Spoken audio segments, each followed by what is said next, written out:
নমস্কার বন্ধুরা, আজকে এমন একটা জায়গাতে ঘুরতে গেছি যে জায়গাটাতে যাওয়ার পর সত্যি এত কষ্ট লাগছে, বলার কোনো ভাষা নাই।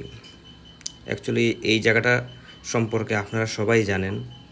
এই জায়গাটা হচ্ছে গিয়া আপনার জালিয়ানওয়ালা বাগ, যেটা পাঞ্জাব অমৃতসরে পড়ে আর কি। তো আপনারা সবাই জানেন যে 13 এপ্রিল 1919 ওই দিনটাতে এই যত আমরা ভারতের অনেক মানুষ এখানে আসে, যারা মনে করো একটা মিটিংয়ের মতো ডাকা হয়েছিল। হ্যাঁ, শান্তি মিটিংয়ের মতো ডাকা হয়েছিল। হ্যাঁ, আর ওই দিন আসলো বৈশাখী মেলা আসলো। তো ওই দিনকার মানুষ অনেক হইছে, তো সবাই এইটার ভিতরে আসে যে আজকে একটা শান্তিপূর্ণ মিটিং হইব হইয়া। যেখানে আসার পর জেনারেল ডায়ার তাইনে আদেশে এখানে ফায়ারিং করা হয়েছিল, যার মধ্যে আমরা ভারতবাসী প্রায় 2000 মানুষ ওই দিন শহীদ হয়েছে। এই যেখানে আপনারা ফটোগুলি দেখতেছেন, তারা ওই 2000 মানুষের মধ্যেই যারা মনে হয় মেন লিডার যারা আসলো, তারা এখানে দেখার পর সত্যি এত এত কষ্ট লাগছে, যেটা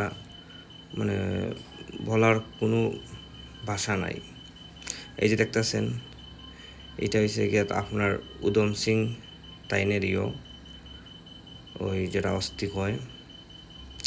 আর এখানে এমন এমন জিনিস আছে যেগুলো দেখলে সত্যি মনে হয় যারা আমরা আজকে এই স্বাধীনভাবে এই দেশটার মধ্যে চলতাছি, তারা কত কষ্ট পাইয়া দেশটা স্বাধীন হইয়া দিয়া গেছে।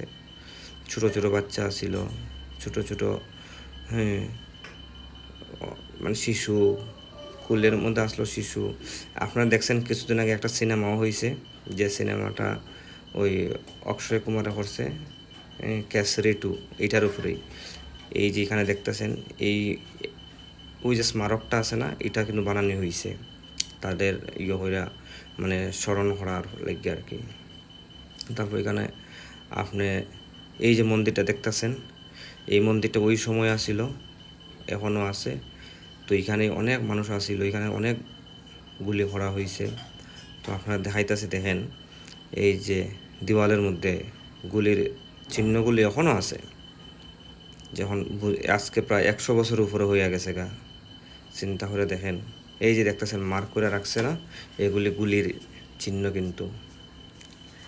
এই যে দেখেন কি পরিমাণে গুলি করা হয়েছে আমাদের দেশবাসীর উপরে। আজকে হেরা ওই বলিদানটা দিচ্ছে দিকে আজকে আমরা দেখেন হাসতেছি, খেলতেছি, সব কিছু করতেছি। মন থেকে এদের প্রণাম জানাই, যারা এইভাবে আমাদের লেগিয়া লড়াই করে গেছেন। আর অ্যাকচুয়ালি ওই দিন তারা কোনো লড়াইও করতে আইছে না, তারা মিটিং করা হয়েছিল, যে কারণে আইছিল এখানে। তো দেখেন, এটা হচ্ছে সেই স্মারকটা আর কি, যেটা তাদের শহীদদের উদ্দেশ্য করে বানানো হয়েছে। এখন এখানে মানুষ অনেকেই আসে, ঘুরতে আসে। তো এখানে দেখেন চারিদিকে এখনও কিন্তু দেওয়াল, এখান থেকে এখনও আপনি বাড়িতে পারতেন না। যদি মনে করেন এখন কেউ গেটের বন্ধ করে দেয়, আপনারা এখনও যেতে পারতেন না। চারিদিকে বড় বড় বিল্ডিং এরকম বানানো আছে।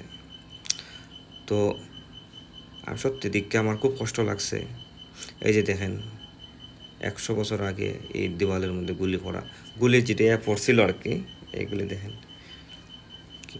এখনও দেখা যেতেছে। সত্যি মন থেকে তাদের শ্রদ্ধা এবং স্যালুট জানাই, যে আমাদের দেশের মা বোন দাদারা আমরা লেগে এতটুকু লড়াই হয়ে গেছে, আজকে আমরা হাসি খুশিতে আছি। প্রণাম জানাই তাদেরকেও।